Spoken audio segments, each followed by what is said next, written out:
और इसी का नाम साधन निर्माण है। साधन निर्माण के लिए सत्संग परम आवश्यक है।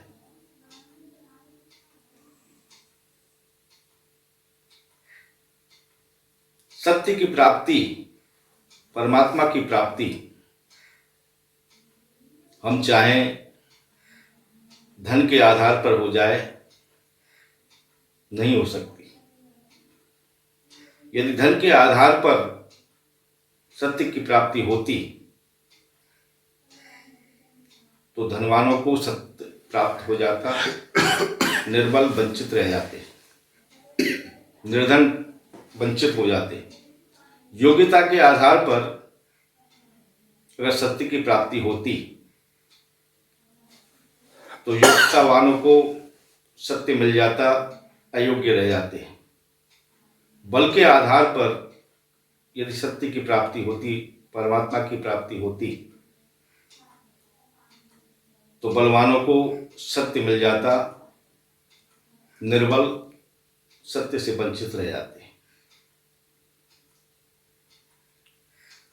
सत्य उसे नहीं कहते जो किसी को मिले और किसी को ना मिले।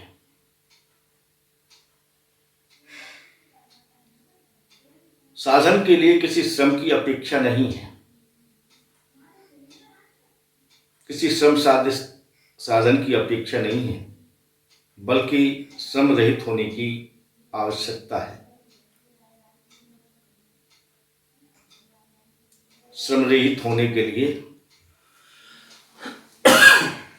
हमें आवश्यक कार्य को पूरा करना होगा और अनावश्यक कार्य का त्याग करना होगा।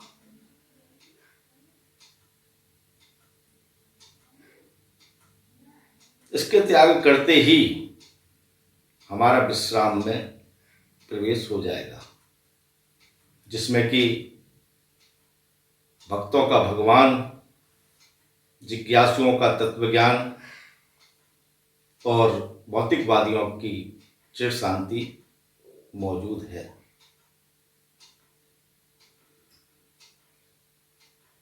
हम में से ऐसा कोई नहीं है कि हमारा चित्त हमेशा के लिए लग जाए जिसमें लगना चाहिए और हमेशा के लिए हट जाए जिससे हटना चाहिए। ये प्रश्न किसी भी भाई बहन का नहीं है।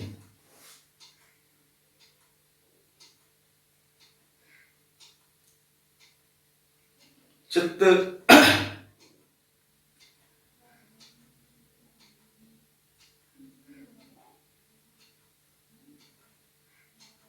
का लगना और हटना हमारे जीवन की मौलिक समस्या है। इस प्रश्न का हल किस प्रकार हो, ऐसा नहीं है कि हमारा भाग्य ऐसा है इसलिए इस प्रश्न का हल नहीं होता, या किसी वस्तु विशेष की आवश्यकता है तब यह प्रश्न का हल होगा, या किसी परिस्थिति विशेष से इस समस्या का हल होगा, या किसी व्यक्ति विशेष से इस समस्या का हल होगा। साधन में सिद्धि जभी मिलेगी जब हम अपने जाने हुए असत का त्याग कर देंगे।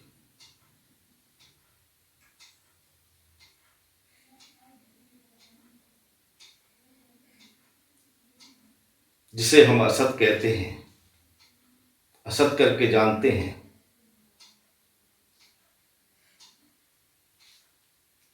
तो साधन से संबंध हम अपना तोड़ सकते हैं। असत्य से अपना संबंध तोड़ सकते हैं, लेकिन असत्य ना रहे ये अपने बस की बात नहीं है। साधन में असाधन में हमारा विश्वास ना रहे, हमारी ममता ना रहे, ये तो हम कर सकते हैं, लेकिन असत से संबंध हम तोड़ सकते हैं, लेकिन असत ना रहे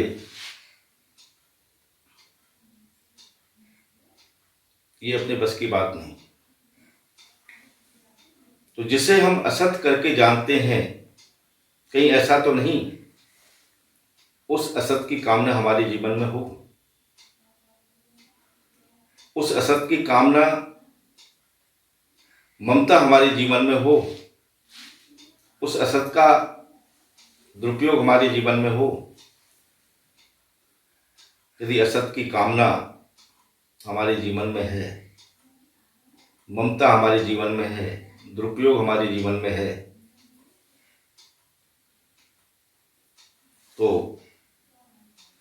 हम सत्संग नहीं कर सकते।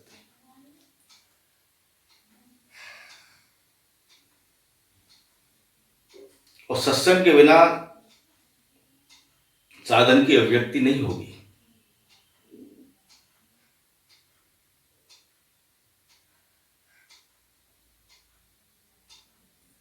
विश्राम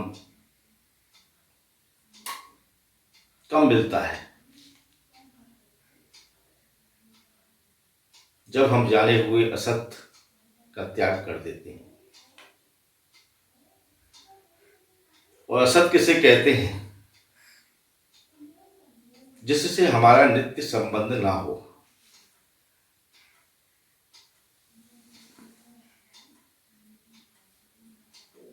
जिससे हमारा नित्य संबंध नहीं है,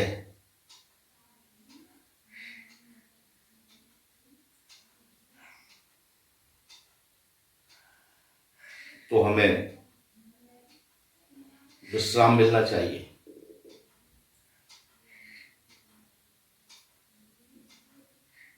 और विश्राम मिल जाता है तो हमको सामर्थ्य मिलनी चाहिए।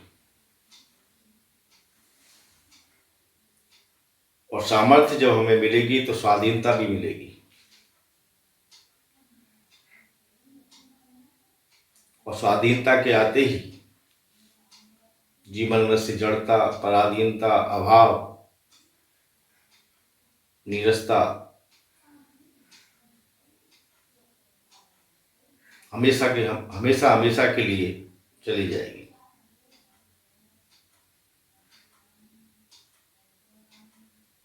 तो हम श्रम रहित होकर के विश्राम के द्वारा हमारे जीवन की जो मौलिक मांग है, चिर शांति, जीवन मुक्ति, भगवत भक्ति, उसको प्राप्त कर सकते हैं। इसके लिए किसी श्रम साध्य साधन की आवश्यकता नहीं है, बल्कि श्रम रहित होने की आवश्यकता है। इसी सद्भावना के साथ आप सभी को नमन, प्रणाम।